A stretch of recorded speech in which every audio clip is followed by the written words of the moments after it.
Nah, apakah ambisi kita untuk menaikkan liga ada di pundaknya Persib Bandung? Kalian tahu nggak bahwa kita pernah nggak mengikuti kompetisi di Asia cuma gara-gara nggak mendaftarkan, padahal punya hak. Persipura sama Arema korbannya pernah dengar? Kan kayak apapun yang gue keluar tentang Persib salah ya. Cuma gue nggak tahu nih, banyak media yang gue lihat justru pesimis tau sama grup ini. Banyak yang tiba-tiba ngelempar pertanyaan gini, mendingan mana? Lolos ke ACL tuh tapi akhirnya nggak lolos grup, apa di ACL tapi juara? Kan pesimis berarti. Daripada main di Liga 1 Indonesia, kalau pengen kelihatan ke Jepang, tapi kan nggak semua pemain pengen kelihatan ke Jepang ya. Iya. Lebih baik main di Liga 2-nya Thailand. Stop bilang kalau misalnya Liga Thailand itu 11-12 sama Indonesia berarti ya. Tolong netizen.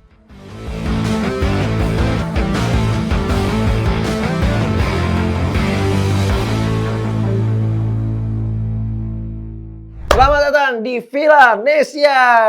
Yoi.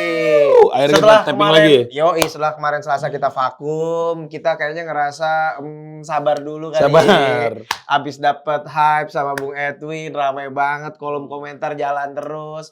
Hype-nya terlalu hype, bro. Kemarin. Terlalu banjir, Terlalu banjir. Jadinya kita sabar-sabar dulu, akhirnya kita muncul lagi di Jumat ini. Dan karena lagi hype, kita juga nggak mau dong datengin orang yang biasa-biasa aja. Betul. Nggak mau kita datengin biasa-biasa aja. Kalau lu kan udah biasa nih. Iya. Nah, yang tidak biasa kita hari ini kedatangan Kang Eko Mau. Kabar? Mantap. Kayak paling tua nggak sih ini? Kalau tua dipanggilnya encang kayaknya. Aku Encang. aja Encang jadi nggak nyangka tahu masih. Encangnya gimana nih? Gimana Kang? Nggak apa-apa. Kan Kang Eko nih Iya. identik dengan klub Persib Bandung ya. Udah tahu. Oh, iya? Iya dong. Dari nama Maungnya aja Kalau udah. kalau enggak Kang, nggak mungkin kita bahas Persib bawa Kang hari ini. Iya. Kalau itu tidak Ya, Persib. identik. Nah, pertanyaan pertama saya dulu nih. Dia kan agak-agak suka nggak cocok sama fans dari klub asal Bandung itu, Kang. Oh. Kang pernah ngeliat dia nggak, Kang, konten-konten, Kang? Saya tuh, aku tuh jarang lihat konten-konten bola sih ya. Iya, bisa jalan. Iya. Jadi aku tuh lihatnya konten-konten agama biasanya. Masuk, Ah. cakep dah. Jadi jarang ya. Tapi pernah dengar kemarin ramai apa sama Edwin ya? Iya, kemarin. Edwin, ya. Jadi, tapi udah tahu ya, Arul, tentang komentar-komentarnya, udah tahu. Iya, atau banyak yang nggak suka sama dia kenapa? Nah, itu dia. Karena ini nih, Kang. Karena dia itu menyebutkan membahas tentang diaspora yang pulang ke liga kita. Ya. Oh iya. Nah, kebetulan nih kemarin Iya. tadi kita ngobrol di luar ada sedikit katanya Kang Eko nih disertasinya tentang kewarganegaraan, Kang. Khususnya iya, tentang iya. naturalisasi Iya. istimewa. Heeh. Coba boleh dijelasin, Kang, yang pasal 20 itu, Kang. Mungkin ini Oke. ilmu pengetahuan ya. Saya nggak Bahkan tahu ya. Bukan hanya untuk sepak bola loh. Iya, saya nggak tahu selengkap apa saya Oh. menjelaskan karena kan pasti ada kurangnya. Cuma memang banyak jadi tingkat ketidakpahaman ya netizen masyarakat terkait hal ini memang beragam dan kita nggak bisa juga memaksakan lah ya. Tapi saya coba ini mungkin di podcast ini paling lengkap ya. Oi. Biasanya di podcast lain itu cuma sepotong-sepotong. Iya. Jadi gini, kita kalau ngomongin naturalisasi itu bahasa perundang-undangannya adalah pewarganegaraan, Oke. bukan kewarganegaraan, pewarganegaraan Pewarganegaraan. ya. Jadi naturalisasi adalah pewarganegaraan. Nah, untuk mendapatkan status warga negara Indonesia, ini kita nggak ngomongin pesepak bola nggak, Iya, siapapun ya, siapapun. siapapun warga negara asing Ilmuwan misalnya. yang ingin jadi WNI itu ada 3 cara nih, 3 jalur. Yang pertama pasal 9. Oke. Nah, pasal 9 ini adalah pasal yang paling mungkin pasti konvensional ya. Paling susah juga syarat-syaratnya karena dia harus stay 5 tahun berturut-turut di wilayah Indonesia. Oke. Kalau enggak 10 tahun tidak berturut-turut Oke, ya. oke. Nah, terus juga dia kan ada PNBP ya, bayar sejumlah uang, lalu syarat-syarat administrasi gitu ya. Nah, itu pasal 9. Lalu pasal 19. Pasal 19 ini adalah kawin campur ya. Oke. Jadi si WNA ini menikah dengan WNI. WNI ya. Nah, apakah ribet? Ya, ribet kan tentang jodoh ya. Kalau Iya, nggak iya. jodoh, berarti nggak jadi WNI gitu ya. Nah, ada nih yang jadi sebetulnya yang sering kali diributkan pro kontra ya, itu adalah pasal 20 ya. Jadi pasal 20 Undang-Undang 12 2006 tentang kewarganegaraan. Ingat sekali lagi pasal 20. Gampang ya. Nomor punggungnya Bang Pamungkas ya. Pasal 20. Iya. Nah, pasal 20 ini oleh banyak akademisi seringkali dikatakan sebagai pasal naturalisasi istimewa. Karena memang banyak keistimewaan ya. Jadi tanpa hal yang ribet tadi, seorang WNA bisa diberikan warga negara Indonesia dengan syaratnya, ada unsurnya nih. Yang pertama adalah telah berjasa untuk Indonesia atau untuk kepentingan negara. Oke. Nah, sekarang kita ngomongin tentang pesepak bola. Iya. Unsurnya yang mana? Unsur yang kedua, untuk kepentingan negara. Hmm. Jadi future. Karena apa? Karena kalau telah berjasa, nggak bisa. Kan Karena dia belum iya, ngelakuin ya. yang bisa pakai pasal ini kalau suatu saat nanti ada ya, adalah pelatih. Kalau pelatih bisa, Oh, paspornya iya, asing. iya, Ya. iya. Kayak inilah, kayak Sintayong misalkan misalnya. Sintayong ya, Ah. paspornya Korea. Iya. Tapi dia misalkan membawa Indonesia juara Piala Asia misalkan, Iya, iya, Piala iya. Dunia. Nah, dia telah berjasa untuk Indonesia, Iya. tapi dia paspornya asing. Nah, Iya. kalau untuk pemain sepak bola nggak bisa pakai yang ini, dia harus jadi WNI Jadi dulu, WNI dulu. baru dia bisa punya jasa. Berarti kan untuk kepentingan negara ya. Hmm. Pasal 20 ini sebetulnya yang Diributin orang. diributin orang tentang diaspora apa-apa. Nah, itu baru miss tentang pasal yang mana ya. Nah, tahu netizen kadang-kadang salah juga bicara tentang garis keturunan, Oh. darah keturunan. Itu bukan syarat undang-undang di Indonesia, Itu bukan FIFA syarat ya? itu FIFA. syaratnya FIFA. Tuh. Oke. Lihat, udah ada dua kekeliruan yang bikin diskusi nanti bisa kemana-mana, bisa pada Iya, berantem iya, nih iya. netizen ya. Dan ingat, pasal 20 itu kan dia harus membela negara, diartikan membela timnas ya. Lalu apakah di masa lalu nih saya bilang ya, karena kalau di masanya Pak Erick Thohir semua pemain yang pakai naturalisasi Main di timnas. memang bermain untuk timnas nih. Tapi di masa lalu nih ini nggak usah nyebut nama lah. Iya, Ya. iya. Pernah dengar nggak nama pemain ini? Enggak. Wah, jujur nggak tahu. Nah, Nah, cari nanti nanti cari Bang. sendiri, Iya, cari iya. sendiri. Cari sendiri ya. Cari sendiri. Jadi ada di sini nih kita jelasin ya Kang ya. Ini ada pemain salah satu dari Nigeria. Ada pemain dia udah dinaturalisasi Kang ya. Bang ini yang saya liatin ke ke Iya, mereka iya. dulu ya.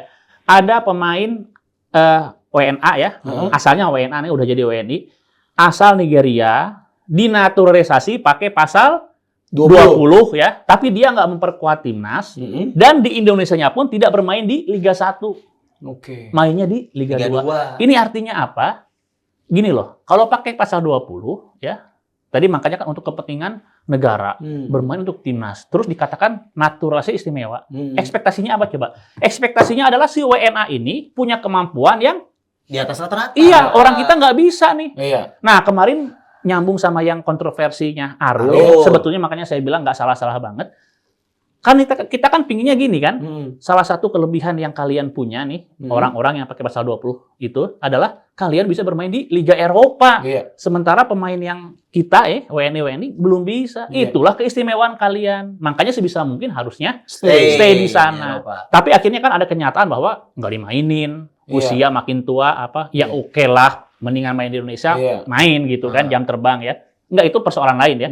Tapi intinya kan yang jadi harapan kita adalah pemain ini kemampuannya itu ibaratnya kalau pemain kita ada di level 7 angka Iya. 7. Kalau yang naturalisasi ini angka 9, 9,5 gitu ya, kalau 10 Terlalu nggak sempurna akan kayaknya. mau main di Nggak akan Indonesia. main lah. di sini. 9 lah ya. Nah itu ya. Nah tadi Anda lihat kan pemain tadi saya sebutin Iya, kan, iya. mainnya juga nggak masuk timnas, Nggak tahu udah gitu mainnya juga bukan di Liga 1 loh. Di Liga Artinya 2. secara kualitas aja dia di bawah rata-rata. Kayaknya kalau Kang Eko kita sebut namanya, penonton juga nggak tahu. Nggak tahu. Tapi Sebut namanya silakan cari ini buktinya ada ya. Iya. Buktinya ada. Udah gitu oke lah. Tadi kan udah sering wah Kang Eko kan Persib nih. Ini biar fair ya, Iya. karena kalau nunjuk pemain dari tim lain ntar dikira wah nggak sok nyalahin nggak. Iya. Apakah Persib pernah memiliki pemain yang dinaturalisasi pakai pasal 20 tapi tidak memperkuat timnas?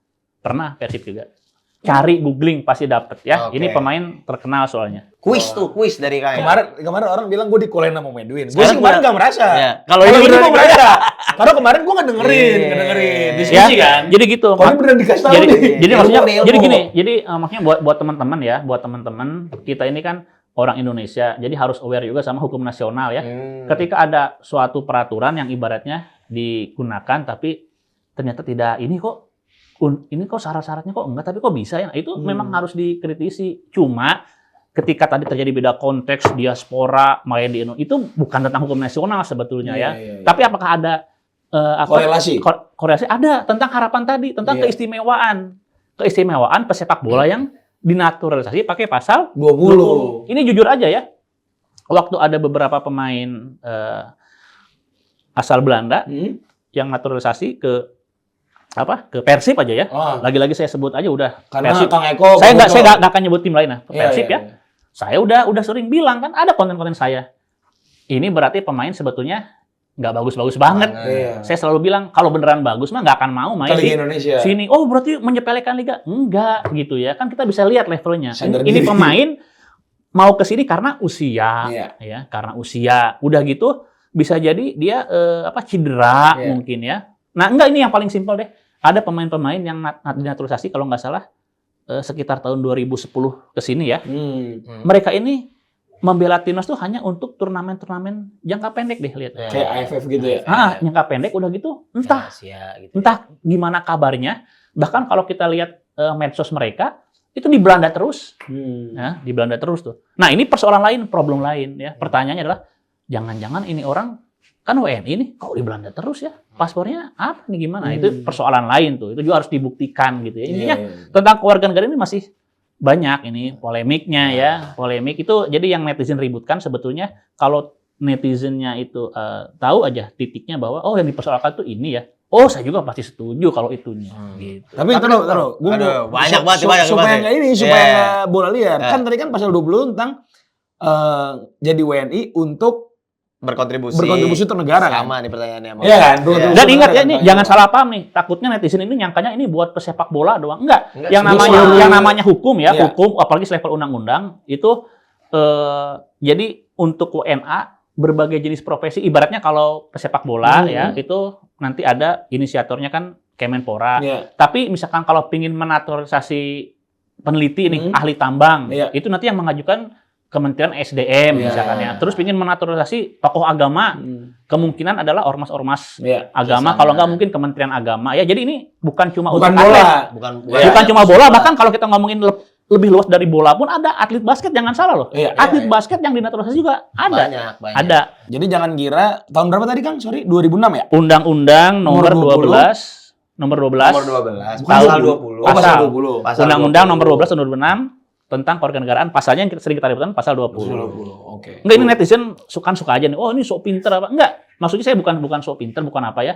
Cuma ini kalau misalkan netizen kan ramenya sekarang-sekarang tiap Iya. ada momentum baru rame. Kalau saya ini tuh disertasi S3 saya. Jadi 5 tahun yang lalu saya udah ibaratnya setiap minggu ini pasti Udah ngebukain berurusan. pasal, gitu. Sampai orang-orang yang ininya pun terus pemain yang nggak sesuai saya udah ada gitu. Tapi Kang, konteksnya kan. Hah? Konteks dari berkontribusi bagi negara itu apakah harus selalu Iya, main di iya. timnas? Iya, udah diartikan gitu. Jadi dia tuh Main di liga, iya. Iya, kalau main league bayar pajak, Taruh dulu. Enggak. Kang Eko, misalnya gini Kang Eko, ini naturalisasi ini diproses. Hmm. Terus dia main ke liga bawa satu tim Ingat juara nggak? Asia. Ingat nggak misalnya. tentang keistimewaan tadi ingat kan? Heeh. Iya, kalau misalkan sekedar kamu main di Liga Indonesia membuat semarak, Iya, jadi iya. ramai liganya kontribusi buat negara, itu enggak seperti itu ya. Oh. Jadi diartikan memang untuk memperkuat timnas, jadi dibutuhkan untuk timnas gitu loh, untuk kepentingan negara gitu ya. Karena apa? Karena ada pemain nih, ada pemain yang mencoba, saya sih nggak ngomong menyiasati ya, dia tuh mencoba untuk memperluas pengertian kepentingan negara tuh di situ. Ya. Jadi dia tuh menganggap bahwa dia punya kontribusi Indonesia dengan kegiatan sosial, bagi-bagi makanan apa. Ada. Oh, itu jadi seolah-olah dia dianggap Iya, berkontribusi. Iya, tapi kan dia kontribusi yang dia tuh kan kita inginkan kemampuan bermain Sepak bola. bolanya untuk negara. Jadi bukan sosialnya. Nah, itu intinya gini ya. Intinya kan yang ngurus itu nih. Pertama nih saya garis besar aja ya. Itu nanti tuh kan PSSI Iya. ke Kemenpora nanti ke Kementerian Hukum. Nah, Iya. di Kementerian Hukum tuh ada satu unit eselon 1 ya. Namanya Direktorat Jenderal Administrasi Hukum Umum. Nah, di Direktorat Jenderal Administrasi Hukum Umum ini ada satu lagi direktorat nanti di bawahnya, Direktorat Tata Negara di situ. Jadi nanti pemeriksaan berkas segala macam itu di situ. Tadi yang hal-hal yang diomongin tadi ya. Nanti kan ada pertama tuh teknis ya, teknis ini pemain bagus, ini buktinya nih top skor di sini, Iya, usia iya. masih muda itu ngomongin teknis tuh Kemenpora sama PSSI lah. Nah, masuk ke Kementerian Hukum itu udah administratif ya, Oke. kelengkapan berkas gitu. Nah, tapi ingat yang membedakan pasal 20 ini adalah DPR harus merestui, ya. Jadi kewenangannya kewenangan presiden memberikan ke warga negaranya, tapi harus menurut persetujuan Komisi 10 ya? dan DPR. DPR. Paripurna Gitu. dan DPR. Udah, jangan ngomong yang itu, kayaknya ini aku juga jadi ini sendiri. Tapi jujur Kang. Enggak, kita kan pengen have fun ngomong. Iya, Jadi- bener Kang, ini emang jadi serius banget. Cuma jujur nih. Ini baru gue dikuliahin, gue ngerasa. Tapi nggak apa-apa. Jadi ilmu Bener, nih. Nah, ilmu. enggak ini buktinya kenapa faktor politis juga ada. Nih jadi lengkap nih. Naturalisasi ini. Dilanjutin. Nah, takutnya sepotong-sepotong ntar. Jadi faktor teknisnya ada. Ya, faktor teknisnya ada, faktor yuridis normatif terkait administrasi ada di Kementerian Hukum ya. Kalau yang tadi teknis kan di Kemenpora, administrasinya ada di Kementerian Hukum. Dan ada faktor politis karena dia membutuhkan persetujuan DPR. Itu aja. Iya. Gitu. Oke. Nah, gitulah Karena kira-kira ya. udah lumayan. Udah langsung gigi 3 nih, Bos. Gigi 3 nih, Bos. Gila ya? Tapi sebenarnya kita bukan hanya mau ngomongin itu, Kak. Iya. Kita mau Apa tuh? ngomongin Persib di level Asia. Oh iya. Iya dong. Jadi kan gini, di episode sebelumnya nih, Kang, kita mau ngasih tau background story-nya dulu, Kang. Iya. Jadi Arul ada narsumnya, Bung Edwin. Mm-mm. Bung Edwin menjelaskan bahwa ada loh ternyata klub di Indonesia yang nggak serius main di level Asia. Hmm. Parameternya adalah mainin tim Cadangan. cadangan atau Ada ya? lapis 2-nya. Tanpa mention Tim apa itu? Tapi ada katanya. Nah, kalau kita ngomongin soal kualitas liga, itu jadi parameter tuh, Kang. Karena kita nggak serius sebenarnya main Iya. itu, jadi level liga kita Turun terus. anjlok. Nah, menurut dia gitu. Nah, tapi seiring berjalannya waktu, nampaknya mungkin kalau dispesifikin ke Persib ini mulai serius nih. Persib untuk main di level Asia. Kenapa? Karena mungkin kalau kita 2 tahun lalu Persib main di ACL tuh nggak lolos. 2 tahun ya? Ya, nggak lolos grup. Kemarin lolos grup. Ya, tapi langsung kalah. 16 besar kan? Iya, langsung kalah. 16 besar langsung kalah. Tapi ada peningkatan tuh di situ. Nah, hari ini kayaknya kalau kita ngomongin Persib tuh skuadnya mewah banget, Kang. Skuadnya ini terlalu mewah. Nah, apakah ambisi kita untuk menaikkan liga ada di pundaknya Persib Bandung dengan skuad mewah itu? Gimana? Arul dan Kang Eko ngelihat kualitas liga kita diukur dari seberapa jauh Persib Bandung Gue bisa dulu deh. Dulu. Tadi Kang Eko kan ngomong panjang tuh, Iya, biar 15 dulu, menitan. kasih dulu. Biar napas dulu Kang Eko ya. napas dulu. Iya, sebenarnya kan balik lagi ya. Di obrolan kemarin pun kita dapat poinnya bahwa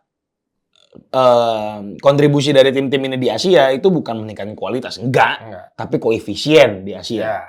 Peringkat liga di Asia. Kayak fisika aja nih koefisien. Iya, bukan kualitas. Kalau tapi kualitas itu akan diikuti melalui koefisien. Logiknya, kalau Indonesia nanti di peringkat 1 Asia misalnya, pemain dari Eropa yang enggak udah abis-abis banget itu mau. Contohnya kayak ke Arab, pemain yang masih produktif kayak yang paling baru Martinelli kan. Martinelli maksudnya masih produktif tapi udah menuju ke usia senjanya. Tapi secara kualitas langsung direct dari Premier League nih. Mau main ke Arab. Karena ya gap kualitasnya nggak kejauhan di situ. Nah, kalau misalnya kita bicara soal Persib dan Borneo berarti apakah ada di pundak mereka? Jelas, terutama Persib ya. Karena koefisien yang didapatkan dari ACL itu jauh lebih besar daripada ACGL.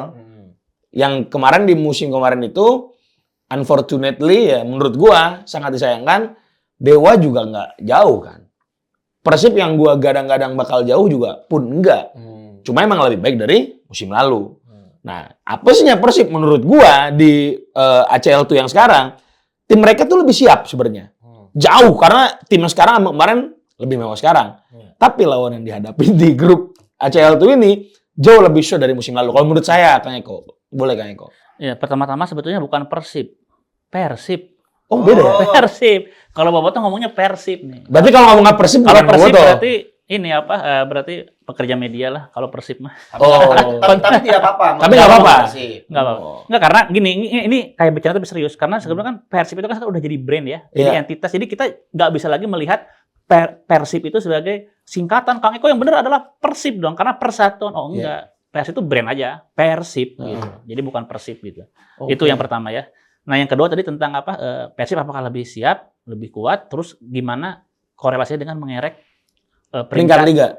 Saya itu sebetulnya ingin membicarakan ya obrolan saya dengan almarhum ini Sekjen PSSI Pak Nugraha Besus, ingat ya? Kalian tahu nggak bahwa kita pernah nggak mengikuti kompetisi di Asia, cuma gara-gara nggak mendaftarkan, padahal punya hak. Persipura sama Arema korbannya pernah dengar nggak? Oh ya pernah. Pernah. Nah, saya pernah ngobrol. Tapi kita inilah, karena kan Kang Mu juga udah nggak ada lah. Ini saya tarik perspektif saya aja. Iya. Jadi makin sekarang juga bagus tuh AFC itu ya. Dulu itu ibaratnya gini, udah kan ini ada kejuaraan nih Asia, kalian ngirim siapa? Itu sebetulnya terserah federasi, percaya nggak? Terserah federasi yang siap, yang bagus gitu ya. Oh, bukan berdasarkan peringkat di liganya. Tapi iya justru itu lama-kelamaan mungkin ada beberapa negara yang ngirim asal-asalan. Akhirnya akhirnya lebih ini lagi kan, bahwa yang dikirim adalah tim juara, harus wajib mutlak. Makanya makin lama nih ya, makin lama tuh ada skema seperti itu. Kayak zaman dulu aja, Indonesia yang diundang. Tahu pernah dengar Persib juara di Brunei? Itu kan yang diundang. Jadi makanya zaman dulu kalau kita lihat ada turnamen tuh klub lawan negara, lawan negara ya gitu. Jadi ya sebetulnya diundang negara. Tapi negaranya udahlah ngirim klub ini. Nah, itu sering. Jadi zaman dulu tuh nggak serapi sekarang ya. Namanya format, sistem tuh nggak serapi sekarang. Nah, ini logis juga nih. Jadi kalau misalkan ada negara mengirim klub, ya jangan asal-asalan, dia harus juara ya. Diharapkan berarti kan tim terbaik di negara itu ya. Kalau tim terbaik di negara itu, ketika berkompetisi kan di level Asia kan nggak ancur-ancuran. Nah, kalau nggak ancur-ancuran, dapat poin lah, makin bagus gitu. Jadi ibaratnya untuk menghasilkan klub yang bagus, kompetitif, ya liganya juga dibenahi. Jadi sebetulnya ini loh apa? Multi-layer effect ya. Multi-layer. Ini tuh ada hubungannya dulu tuh sama ada namanya Asia Vision apa. Jadi ada semacam konsep ya. Saya masih ingat ini juga kritik buat ini ya, Indonesia kadang-kadang kalau dikasih bantuan tuh orang-orang kita senangnya duit. Dulu pernah AFF itu ngasih bantuan ya ke Kota Bandung loh. Saya nggak tahu apakah lingkupnya Indonesia apa Persib ya. Tapi berupa program ya. Oh ya, zaman dulu masih zaman APBD ya. Kita bisa melihat pola pikirnya kan, orang-orang birokrat apa gitu ya. Jadi mereka juga kayaknya dikasih program apa kayaknya nggak jalan. Ada namanya tuh Asia Vision apa coba ya. Kalau wartawan-wartawan yang senior kayaknya masih ingat tuh. Jadi ada program ya Asia Vision tuh. Paket lengkap tuh tentang pembinaan ya. Tapi bukan berupa uang nih. Bukan. Nah, itu makanya kayaknya kurang antusias karena bukan berupa duit. Jadi bantuan tapi berupa program, mungkin instruktur segala macam peralatan gitu ya. Nah, itu sebetulnya ke situ juga tuh. Jadi ingin mengupgrade.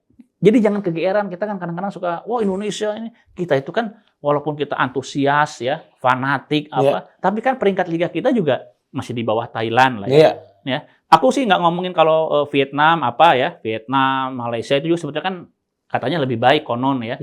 Tapi kalau Thailand tuh jelas ya di atas kita. Kenapa coba? Tahun 2019 tuh, aku pernah ada studi ke Thailand, JFA. Ke Jepang JFA ya. Aku cerita tentang talenta Indonesia kan antusias. Oh banyak talenta dari timur ya.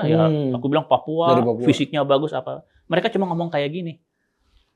Apa Mr. Eko gitu ya. Jadi kalau misalkan kamu bener banyak pemain di sana yang bagus-bagus Indonesia, itu tetap nggak akan kami. Ini yang pertamaran kasus beda ya. Ini enggak.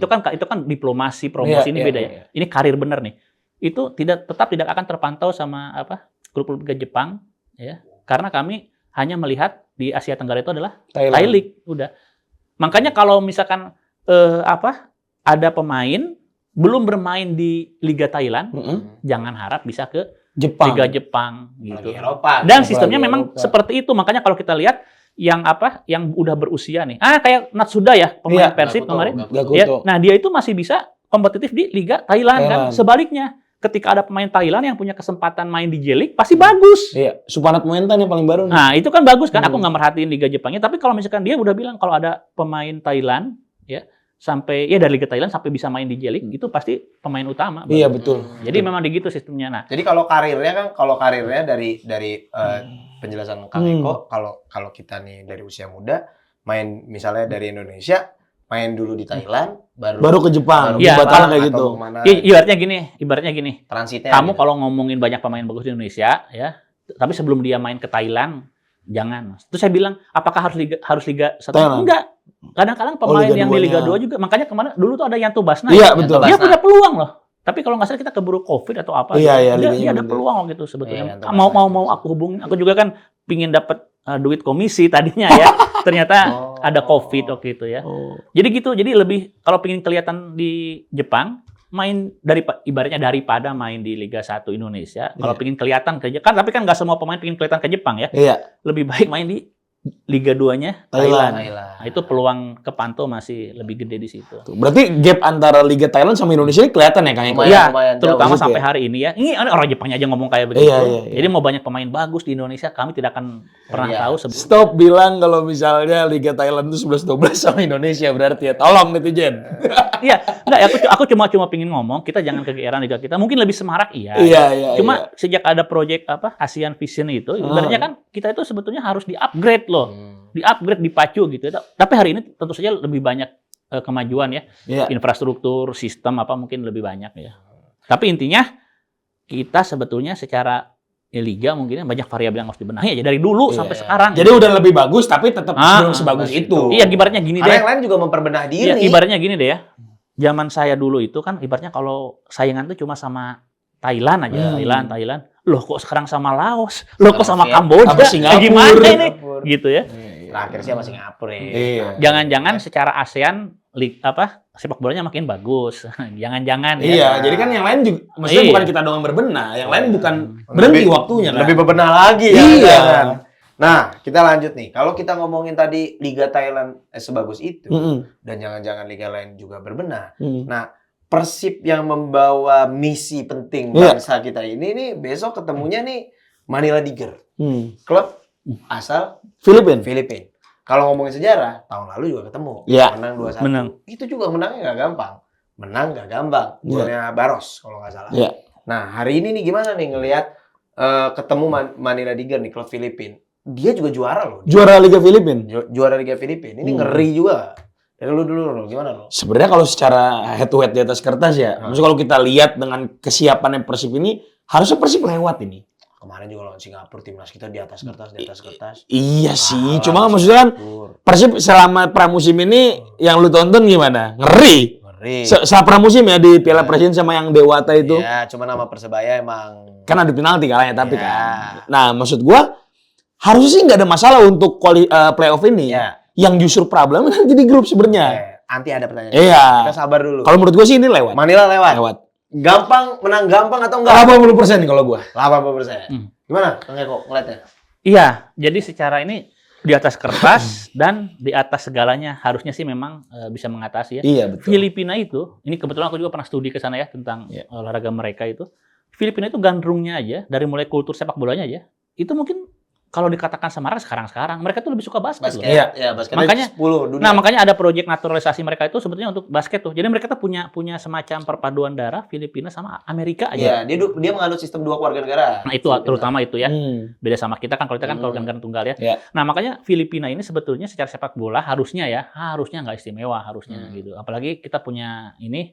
Oh ya, Persib sama Filipina ketemu ini bukan di liga untuk level Asia, bukan baru lawan ini Manila Tiger Mana saja. Liga? Dulu tuh pernah lawan Pasai ya. Iya. Aku tuh pernah menelusuri jejak Persib di negara-negara Asia ya. Ke Filipina pernah tuh sampai ke Pasai, sampai ke stadion Rizal Memorial, tempat Oh, yang itu tempat Indonesia juara lawan SEA Games. Filipina. Nah, Iya, tempat SEA Games, juara SEA Games ya, zamannya Ruby Darwis. Nah, itu pas ke sana itu ya, memang di luar dugaan tuh mereka tuh ini ada yang tahu Persib. Jadi bapak-bapak, oh zaman dulu ya from Indonesia gitu. Jadi Anda bayangkan, cuma kan mainnya memang di Indonesia ya. Saya cuma pengen ngomong, jadi Persib itu dimanapun main di level Asia ya, itu ada terus itu supporternya. Iya. Jadi si bapak-bapak ini ngomong supporter kami waktu itu kalah. Kalah jumlahnya sama Mungkin supporter kalah suara, dia cuma bilang tentang noise gitu ya. Itu. Jadi banyak sekali orang-orang Indonesia yang nonton di Filipina. jadi di luar dugaan. Nah, udah gitu saya cuma dapat info itu ya. Nah, sekarang kan mainnya kan memang di Indonesia ya. Itu nggak terpengaruh, tapi bicara tentang supporter kan ini tanpa penonton gara-gara sanksi kemarin lawan Rashid Iya, ya. nah itu dia tuh. Itu bisa jadi titik lemah nggak? Sebetulnya ya. Jadi gini, perbedaan Persib, apalagi saya tuh melihat sejak zaman Covid yang kita main bubble tanpa penonton juga ya. Persib itu sebetulnya ya harusnya nih penonton itu kan jadi spirit ya, penyemangat. Tapi kan tetap kalau dalam kondisi kayak gini kan penentunya adalah kemampuan teknis saja. Iya. Nah, kemampuan teknis lalu juga materi pemain Persib unggul. Tapi jangan salah loh, justru karena kondisi kayak gini lah. Salah satu kelemahan terbesar Persib ya dalam pertandingan itu adalah karena mereka diunggulkan. Karena mereka diunggulkan ini. Jadi ntar bebannya ya sebelum kick off itu bebannya ada di di Persibnya. Persib. Kalau misalkan pertandingan draw sampai lewat babak pertama, bebannya masih di Persib gitu loh. Jadi Persib tetap harus cetak gol Duluan. Jadi nggak ada nothing tulusnya ya. Karena Iya. udah diunggulkan. Jadi Manila Tiger tuh lebih main Iya, lepas lepas. gitu. Iya. kan. Nah terus kalau misalkan mereka Manilanya yang ngegolin duluan ya. Nah ini semoga ya mentalitas Persib kan udah sering membalikan keadaan itu teruji lagi gitu. Semoga lah. Tapi intinya secara umum ini bisa lewat lah. Kenapa gue tadi 80 nggak 100? Karena Manila itu kemarin adalah tim yang menggugurkan Dewa. Oh. Dewa tuh nggak bisa menang di kandang Manila kalah, di home Dewa imbang. Dengan tim yang sama ini. Musim lalu tim yang sama kemungkinan ya. Saya nggak ngelihat transfernya Liga Filipina soalnya ke Ngeko. Tapi 20% itu tadi gue pikir ada korelasinya antara besok nggak bisa main di GBLA. Tapi mainnya di Sejalak Harupat. Itu ngaruh juga nggak menurut berdua ini? Ngaruh lah kalau menurut gue sih sedikitnya ngaruh. Apa tuh apa? Ya karena kan balik lagi supporter itu kan akan memompa semangat ya. Kelihatan Enggak main di GBLA juga nggak pakai supporter. Iya. Oh, tadi karena sanksi. Lapangannya nih. oh lapangannya Iya, bukan lapangannya. karena supporter. Iya. GBLA. sama Sejalak Harupat. Karena GBLA lagi direnov. Iya. Main di Sejalak Harupat. Ngaruh nggak? Jujur, kan gua nggak pernah ke Sijalak, pernah ke GBLA sekali. Ngeliat Sijalak di TV, Piala Presiden Sijalak ya Kang ya kemarin. Iya. Menurut gua sih emang rumputnya lebih bagus ya kalau di visual ya. Sejalak Harupat? Iya. Nggak tahu sih gue. Soalnya kalau GBLA yang gua lihat di TV sama langsung emang nggak sebagus di Sijalak yang di TV itu loh. Kalau Kang Eko gimana? Yang jelas gini, kalau lapangan kan nggak bisa jadi alasan penghambat Persib gitu aja. Karena apa kan kemarin Persib baru main di Piala Presiden di situ. Iya. Bagus aja, Bagus, bagus. bagus. Lancar Kan aja sebetulnya bolanya. ada beberapa pemain yang ngomong, oh saya lebih suka main di stadion tertentu karena saya tahu titik-titik empuknya ya. Dan itu ternyata masuk akal katanya. Jadi dia tahu titik-titik empuk, paling enak crossing dari dari mana deket garis Gak mana. rata dong. Tapi iya, tapi masuk gitu nah, lagi. tapi kan itu kan ibaratnya kan dalam kondisi nggak ada standarisasi lapang lah Iya, zaman iya, dulu ya. iya. Kalau zaman sekarang saya kira Udah sama semua. nggak bisa lagi ntar pelatih misalkan ya, Iya. udah paling brengsek kalau ada pelatih tuh ngomong lapangan tidak ini. Kan dua-duanya main di lapang itu gitu Iya, loh, kedua benar. tim gitu loh. Setuju gue. Gitu. Jadi Jadi kalau nggak bisa tentang jadi lapang alasan. enggak. Atmosfer pun saya pikir nggak bisa jadi alasan ya. Jadi intinya kalau misalkan besok Persib sampai ada apa-apa ya, kalah atau apa ya karena kemampuan teknisnya aja. Iya. Kalau nggak lebih pinter kali pelatih apa Dan Manila mental juga Iya. bermain tadi ya. Ya Oke. juga bener-bener lapangan gak rata. Crossing di kanan lebih bagus dari Di kiri. Kasihan yang di kanan. Kasihan yang di kiri Di dong. kiri. Nah, kita berandai-andai nih. Kita anggaplah seperti prediksinya Arul dan Bung Eko. Lolos. Bung Eko, Kang Eko, bahwa lolos. Nah, kata Arul tadi udah bilang, oh kayaknya yang justru kita perlu khawatirkan adalah Di di grup. Iya. Nah, di satu grup tuh ada FC Seoul. Seoul. Nah, itu peringkat 5 loh di Musim lalu. peringkat 5 di Korea Korea. Selatan. Sekarang nih lagi jalan peringkat 1 dia. Peringkat 1 kan baru berapa pertandingan. Iya. Terus ada Melbourne Victory Iya. di Australia, peringkat 4. Mm-mm. Jangan lihat 5 sama 4-nya ya, tapi lihat liganya Korea sama Liga Australia. Terus ada Vietnam. The Chong Viettel. Viettel. Feli, Runner up. Feli Runner juga up. masih di atas kita tuh Iya. peringkatnya. Nah, gimana tuh ngelihat kayaknya ini emang lawan sesungguhnya di sini nih. Ini sebenarnya maksud gue kan gara-gara gue kemarin rame soal Persib ini seolah-olah kan kayak apapun yang gue keluarkan tentang Persib salah ya. Cuma gue nggak tahu nih ini bisa diakan bisa enggak? Enggak, bisa diakan bisa enggak? Banyak media yang gue lihat ya, nggak semua tapi yang gue lihat justru pesimis tau sama grup ini. Banyak yang tiba-tiba ngelempar pertanyaan gini, mendingan mana? Lolos ke ACL tuh tapi akhirnya nggak lolos grup, apa di ACL tapi juara? Kan pesimis berarti. Iya. Soal pas udah keluar drawing grup ini karena logiknya kalau musim lalu tuh seingat gue ya itu kan sama Bangkok. Cina ada kan? Bangkok, Selangor sama Lion City. Oh iya iya. Ya, Musim lalu kan? Itu aman tuh. Asia Tenggara semua. Iya. Iya kan? Iya. Nggak ketemu sama Korea, sama Australia. Nah, ini sih harusnya ini kalau misalnya dari pengamatan gue adalah ini waktu yang tepat untuk Persib menunjukkan kalau emang levelnya dia itu udah ada di situ kalau menurut gue. Semua kembali ke Persibnya aja. Dia siap nggak untuk ngelakuin ini? Karena dengan materi yang ada, gue berkali-kali udah bilang kalau Persib itu udah bukan level Liga Indonesia. Oke. Tapi apakah dia bisa nge-proof di level ini? Kita nggak tahu. Oke. Nanti. Anggaplah bahwa Persib ini kan kalau bahasanya adalah udah levelnya Asia. Ya. Dengan lawan Seoul Korea dan Melbourne Victory, anggaplah dua itu yang lebih berat daripada The Vietnam Chong Vietnam. Battle. Vietnam gimana Vietnam? Ya Vietnam itu juga sulit, tapi menurutnya kayak lebih ke arah dua ini nih ya. Nah, kalau dia berhasil membuktikan level itu, kayaknya bisa ngelangkah sejauh apa sih menurut berdua? Kalau misalnya berhasil lolos di grup, kayaknya selanjutnya agak Lebih lebih gampang. gampang nih. Kira-kira logikanya gitu. Masuk nggak? Jadi gini, Asia ini kan etalase paling bagus ya untuk Persib yang saat ini. Sponsor melimpah, terus kemarin punya rencana IPO, ya. Udah gitu, uang pertandingan setiap fase juga kan sangat worth it ya, sangat worth it. Materi pemain juga leluasa lah Igor Tolik untuk memilih gitu. Jadi memang saat ini adalah saat yang terbaik ya. Nah, tadi kan kita nggak bisa lagi memetakan kekuatan berdasarkan peringkat liga negara masing-masing. Karena kan tadi udah dibilang bahwa faktornya banyak nih. Bisa jadi kalau tahun kemarin ada klub yang ancur-ancuran kegeret tapi juga ikut, nih. iya. Jadi kalau lihat materi pemain Persib sekarang sebetulnya untuk level Australia pun masih berani. Aku tuh pernah ngelihat beberapa pertandingan Asia ya, di level Asia. Yang aku ingat sih Persik itu pernah lawan Urawa Rens kalau nggak salah ya. Jadi inferiornya pemain kita itu, pemain yang lokal lah ya, itu kelihatan kali-kali. Jadi salah satu keunggulan kenapa sih ada pemain diaspora naturalisasi itu kan jam terbang. Sama salah satunya adalah tingkat kepercayaan diri mereka gitu loh. Menghadapi pemain-pemain yang memang udah biasa ketemu etnis lain, suku bangsa lain, negara lain. Jadi rasa inferiornya itu ada ya? Saya pikir nggak akan terjadi di Persib yang sekarang, di musim ini ya.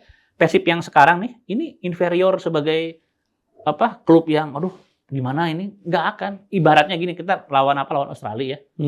Ketemu misalkan bule-bule gede-gede, kan kita juga punya berapa orang kita kayak gitu yang Persib gitu loh. Jadi nggak ngedown. Jadi saya pikir ini setara nih, percaya atau tidak ya kita jangan ngelihat Liga Australia sama Liga Koreanya. Lihat materi pemainnya, setara ini. Oke, menarik. Lu ngerti gimana? Apa soal di kalau lolos grup bakal sejauh mana? Iya. Ini kan nggak ada Al Nassr ya di Aceh tuh ini, kalau kemarin ada. Jadi di kan Barat. Kita balik lagi juga ke konteks kita ngomongin kualitas liga tadi kita, koefisien liga dan segala macamnya. Yang kita bilang bahwa ada beban negara tuh di situ untuk kalau mau membuktikan bahwa liga kita one of a kind lah, bagus lah gitu ya. Nah, setara MLS. Nggak ke situ. Iya. Nah, terus. Nah, kan nggak boleh berhenti di 16 dong, karena musim lalu berhenti di 16 kan. Emang kalau kita telah melalui yang susah-susah gitu, mungkin bisa nggak sih menurut lu sampai semifinal, sampai final, juara? Sebenarnya bahkan dari musim lalu pun menurut gua 16 besar itu terlalu cepet malah buat Persib. Harusnya bisa lebih 8 besar kemarin. 8 besar, ya. Karena kemarin kesandungnya kan di away-nya Ratchaburi kalau menurut saya ya Kang Eko ya, karena 3-0 itu too much menurut gua. Untuk ukuran Persib yang di Liga, itu digolinnya susahnya bukan main tuh sama tim-tim lain. Itu 16 besar masih ketemu Thailand tuh ya? Iya, masih Thailand. Kalau dia lolos, menang ketemu sama Bangkok. Bangkok ya? Lupa gua. Oh, iya. Lupa juga gua. Iya, pokoknya Ratchaburi hampir semifinal pokoknya. Kalau nggak salah. Nah, jadi kalau sekarang menurut lu kemungkinannya dengan materi yang secara di atas kertas ini bagus banget, bisa sampai mana sih harusnya? Lebih dari kemarin sih harusnya. Juara? Juara enggak akan kalau juara. Ini too much ya Kang ya. Jadi kekuatan sepak bola di Asia itu tetap ya. Jepang. Kalau dulu kan dominasinya kan Asia Barat, tapi sekarang Asia Barat dengan banyak faktor ya. Mereka juga banyak ada naturalisasi mungkin, liga juga makin bagus, tapi intinya untuk tadi ngomongin juara kan. Asia Timur tetap kalau misalkan jadi Korea tuh saya lihat masih di bawah Jepang loh. Yeah. Nah, nanti kalau misalkan kita belum ketemu klub Jepang nih, di fase berikutnya bisa jadi bisa. Itu. Jadi untuk kalau ngomongin sampai ranah semifinal atau juara gitu ya, saya pikir kita rasional enggak lah. Jadi masih kekuatan Asia Timur. Realistisnya mungkin melebihi dari kemarin. Tapi terkecuali 8 besar kan? Iya, terkecuali entah kenapa ya dalam fase-fase ini kita ntar udah ketemu tim-tim Jepang. Iya. Jepang. Kayak kemarin juga benar aku baru ingat ya, kita kemarin Asia Tenggara semua grup. Sekarang kan loh kok jadi ketemu Korea, ketemu Australia kan lebih berat. Tapi kalau misalnya kita udah bisa lewat fase yang ini kan udah teruji nih. Nah, makanya kekuatannya bisa harusnya semakin bisa melaju lagi gitu. Apalagi tim Jepang yang main di ACL itu cuma satu. Machida Zelvia itu adalah runner up ACL Elite musim lalu. Arab sama sekali nggak ada ini? Di Barat. Kan ACL itu kan dua zona tuh. Ketemu gitu. Nanti ketemu yang di Jepang, kalau udah semifinal. Enggak, nanti kalau udah semifinal baru ketemu nanti Iya, sama Barat. Musim lalu Oh, yang kemarin Al-Nassr ada ya? ada Di grup Al-Nassr belah. di grup sebelah. Oke, kita lanjut masuk ke pertanyaan terakhir. Hmm. Yaitu ngomongin kalau anggaplah tadi kita berasumsi Persib nih akan melaju jauh, fokus pada Asia karena memang kita ingin koefisien liga kita bagus. Ya. Sedangkan liga domestik juga Persibnya nih udah 3 kali ngerasain juara gitu kan. Jadi apakah ini membuat Persib akhirnya lebih fokus pada kompetisi di level Asia, ACL tuh dibandingkan liga domestik? Menurut lo gimana? Sebelum gua kesini ada tambahan pertanyaan di soalnya. Dulu. Dari persiapan Persib yang mendatangkan banyak sekali pemain asing yang levelnya tinggi, terus dua diaspora berarti yang balik ya? Yang datangin Persib ya? Wolves sama Ragnar ya? Itu kan menunjukkan kalau dia ingin menggemukkan tim ini kan sebenarnya. Dalam artian dia akan bermain di lebih dari 2 kompetisi. Ya dari situ menurut gua Persib bukan akan memilih salah satu. Tapi akan ngeliat tracknya dulu. Contoh misalnya, kayak kemarin di ACL tuh, dia on track nih, sampai juara grup. Leg 1 ketemu Dar Ratchaburi kalah. Akhirnya ketika habis bensin. Ketika di saat itu leg keduanya akhirnya tetap cuma menang 1-0 doang. Not enough kan, nggak cukup kan. Akhirnya ya udah dia bisa fokus ke liga lagi. Tapi tetap all out-nya di Asia dulu. Oke. Tergantung dia sejauh mana bisa nyampe di. Tapi Asia ambisi untuk tetap 4 kali berturut-turut harusnya sih masih ada ya kan? masih ada ya. Terus. Untuk juara target liga tetap masih juara kan? Tapi kalau untuk pertanyaannya Kang Eko nih justru menarik. Aku lihat saya lihat kontennya Kang Eko dibilang momennya nih ada momen-momen kayak di konten Kang Eko bilang momen tahun depan itu juara Jangan itu. Garuda Yaksa aja lah tahun depan mah. Tahun depan apa tahun ini kan? Tahun ini Garuda Yaksa. Enggak kalau Juaranya jujur tahun ya. depan. Kalau jawaban Kenapa dari tiba-tiba kan? musim. Iya, musim ini. Kalau musim jawaban ini. dari Persib kan nggak mungkin menyempelekan Tim lain. salah satu kejuaraan yang diikuti, nggak mungkin iya. ya. Karena sangat tidak profesional kalau gitu ya.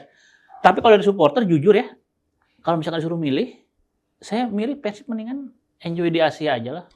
Fokus di Asia. Supporter juga, kita juga pengen membuktikan nih bahwa Bobotoh tuh memang bisa ada di mana-mana tuh. Lebih ke situ karena jujur ya, 3 kali berturut-turut gitu. Jadi ibaratnya kalau misalkan nanti mau benar-benar dipastikan mau diambil nih, ya nanti nunggu Persib tersingkir aja di Asia. Iya. Udah. Jadi gaspol di Asia dulu kan Iya. Kang pasti. Jadi Asia udah. Tapi kan dengan materi kayak gini kan leluasa. Pelatih juga sebetulnya ya, tanpa harus ada 2 tim yang timpang nih. Bisa-bisa kan tim A sama B-nya juga setara lah. Kalau pelatihnya jeli ya tinggal faktor kebugaran kayak gitu-gitu aja. Iya, yang maksud saya adalah soal kontennya Kang Eko yang bilang bahwa tahun depan itu momentum waktunya bagi klub lain sebenarnya. Betul. Yaitu Persija berapa? Iya kalau mau nih ya. Persija itu berapa? Jadi gini, berapa tahun? Persija 500 kota 500 kota Jakarta. Persebaya 100 tahun. Klubnya 100. 1927 tadi. Udah, ya itu. Jadi kita itu sebetulnya ngomongin tentang motivasi ya, motivasi dan momentum. Momentum ini kan nggak bisa ternilai sama uang puluhan miliar bahkan ya. Anggaplah Persija punya tuh duit segitu. Bukan buat nyogok wasit ya, buat beli pemain, buat beli apa-apa ya. Bukan buat beli pertandingan. Bukan. Persebaya juga punya uang segitu. Ya udah, saya pikir yang akan habis-habisan ya. 2 tim ini tentu saja kita nggak menyepelekan Garuda Yaksa, Dewa, Borneo juga pasti jadi kompetitor serius kan. Udah ada tradisi berapa tahun selalu bagus ya. Cuma kalau Persib, saya pikir motivasinya lah harusnya ya. Bukan untuk apa. Jadi kalau peluang juara jelas terbuka kan dengan materi melimpah gitu. Tapi yang utama motivasinya yang pertama saya pikir bukan untuk jadi juara 4 kali berturut-turut gitu. Kalau misalnya pertanyaan benar-benar terakhir. Iya. Kalau seandainya antara Persebaya ataupun Persija yang tepat tadi waktunya ya juara. Kira-kira Bobotoh bakal ada yang teriak curang nggak? Itu mah sebetulnya kan ada, cuma kan harus ini ya, ada hal-hal yang sebetulnya akan terus jadi fitnah, tidak teruji gitu ya. Jadi kalau saya gini, di bawah kepemimpinan Pak Erick Thohir, ya, saya pikir kalau sampai ada jual beli yang sangat vulgar gitu, nggak tahu kan zaman dulu sampai 1 paket disiapin tuh kalau pengen juara nih ya. Wasitnya apa. Kalau sekarang kan udah enggak. Dulu ada kayak gitu ya Kang ya? Iya, jangan disebut. Itu nama-nama. Nama-namanya udah pada enggak ada. Cuma zaman dulu tuh gitu. Kalau misalkan kita dengar ceritanya, dan aku juga pernah ketemu sama orangnya. Jadi yang disiapin tuh dari mulai pemain, pelatih sama nanti wasitnya apa. Itu ada. Jadi perangkat pertandingan juga dikondisikan. Kalau sekarang kan nggak mungkin seperti itu ya. Jadi siapapun yang jadi juara musim ini ya, itu pasti memang layak jadi juara gitu loh. Jadi nggak mungkin ada klub ece-ece ya, pemain seadanya, pelatih seadanya, tiba-tiba juara nggak mungkin. Jadi kalau misalkan ada klub yang juara musim ini ya, itu pasti memang ada effortnya juga bisa jadi unggul dari tim-tim lain udah gitu aja. Kalau dibilang nggak mungkin sih, nanti Kang Eko diserang. Mungkin ada 1%.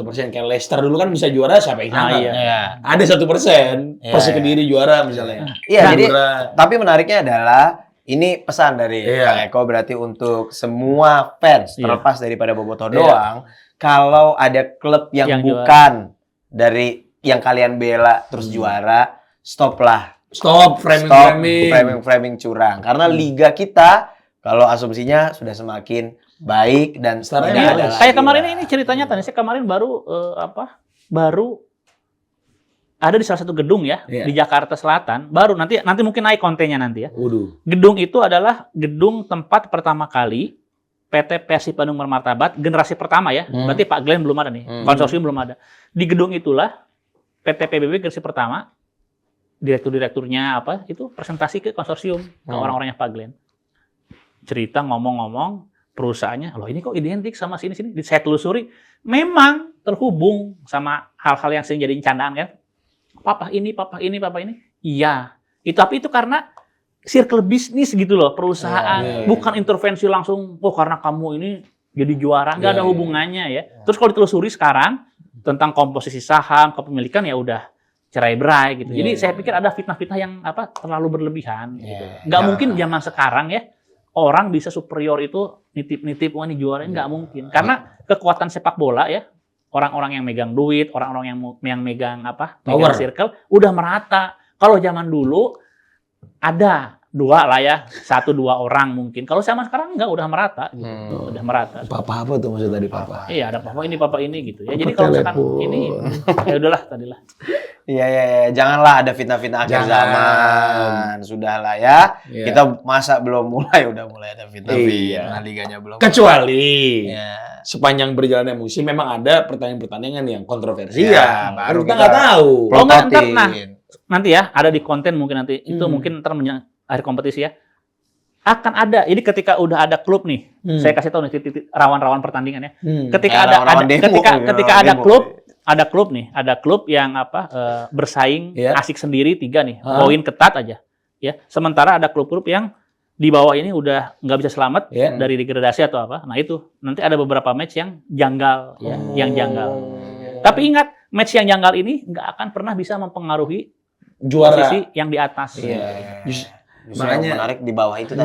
Karena gini, ya aku kan pernah ini juga tentang pengaturan skor. Jadi ketika pernah apa nih Kang? Pernah apa? Nah, ya pernah ngobrol. Jadi ketika pernah terlibat. Jangan dipatah. Ini netizen. Jadi ketika ada pertandingan nih, wah ini bisa dibeli nih, gini nih. Itu kelompok yang lain itu juga akan masuk. Akhirnya apa coba? Yang lain sama-sama mundur nanti. Jadi pertandingan yang fair. Trennya seperti itu. Izin Kang, agak yang lebih jelas gitu ya. Saya pernah ini pengaturan skor. Pengaturan skor. Kenapa nih? Ntar banyak telepon tuh. Bukan Papa telepon nanti, Papa telepon. Ini udah pada lahir belum tahun 2018? Udah Kang. Iya kan yang waktu itu kan Kapolrinya kan Pak Tito. Iya. Kan yang ngasih tahu undang-undang yang tepat untuk menjerat para pengatur skor itu kan waktu itu di acara itu kan saya gitu. Jadi ada beberapa masa saya tuh sering terlibat sama orang-orang yang gini ini. Ini jujur aja, ini bukan menjelekan atau ingin membahas masa lalu ya. Tapi waktu itu memang saya tuh sering diminta jadi ahli ya. Ahli di beberapa persidangan saya tolak. Karena levelnya itu pertama Liga 3. Udah gitu uangnya berapa Pak? 10 juta. Itu mah Pak bukan uang suap. Saya bilang maksudnya yang kita bicarakan itu adalah suap-suap yang level canggih nih. Pengendalinya bisa jadi ini 2 negara yang sering disebut ya. Saya nggak tahu ini benar apa nggak. Di Singapura apa di Malaysia misalnya ya. Nah itu Pak. Tapi kalau misalkan ada wasit gini-gini terbukti nerima uang 10 juta, 5 juta, itu mah buat makan anaknya juga apa, buat beli sepeda, saya bilang. Iya, Maksudnya, beli sepeda. saya nggak sampai, walaupun itu ada delik pidana, cuma saya nggak sampai hati lah seperti itu. Maksudnya, bukan itu yang kita maksud nih. Nah, udah 2 tahun ini, kayaknya orang-orang yang bermain-main gitu ya, sejak zamannya Pak Erick Thohir, lagi pada tiarap nih, gitu. Jadi, kalau misalkan ada hal-hal yang aneh-aneh tapi di Liga 3, Tarkam apa, itu mah nggak masuk hitungan. Yang kita permasalahkan kan yang level profesional, level kakap mengendalikan Liga 1 nih. Nah, dan sejak Pak Erick Thohir menjabat ya, entah gimana caranya, indikasi itu makin senyap. Ini pengamatan saya nggak tahu pengamatan. Karena Kang Eko pernah ngelihat di zaman itu dan sekarang perbedaannya ada. Iya. Walaupun ada dulu beberapa pertandingan yang dianggap aneh, janggal gitu. Sempat saya juga ditelepon sama beberapa pengamat, kok masa lu diam aja gini-gini? Ya jangan aku martirnya lah. Kan kamu tahu klub ini punya siapa. Udahlah kayak gitu ya. Oh, ada ya. Ada. Perhatikan ada remnya ya, ada remnya. Perhatikan pertandingan 2 musim kemarin kalau nggak salah. Menjelang liga berakhir itu ada pertandingan dengan skor-skor yang nggak wajar. Coba aja dicek. Oke. Tapi bisa jadi tapi itu bukan fitnah ya, bisa jadi memang pertandingan bener itu. Jadi kita tuh harus lebih aware, ngelihat matanya nih, lebih peka lah ya untuk itu. Itu jadi tugas bersama. Liga Indonesia tuh pekan 1 sampai 30 belum seru. 30 sampai 34 tuh baru tuh. Jadi prime semua. Matanya harus kayak. Dan ingat, perjudian ya, sekarang tuh kan bukan cuma menang kalah. Tapi corner pertama, udah gitu sampai ball position. Iya. Pas ini tidak di briefing, serem nih. Enggak. Karena gini, misalkan ada orang kan ngomong, oh ini pertandingan ini nggak wajar skornya ya. Siapa tahu itu pertandingan memang murni. Emang benar pertandingan. Jadi mainnya itu bukan di skor, siapa tahu gitu loh. Tapi di kartu kuning misalnya. Ya kayak gitu-gitulah. Apa aja dijadiin mainan dah ya sekarang ya. Ya Allah, judi itu nggak baik. Judi tidak baik, merusak jiwa. Betul. Judi. Nah, kalau judi itu nggak boleh, tapi yang boleh apa, Ru? Subscribe dan juga di like dan juga digeser hype-nya, Bos. Oke, sampai jumpa di kesempatan Thank you, Kang Eko. Thank you, Kang Eko. Terima kasih. Bye.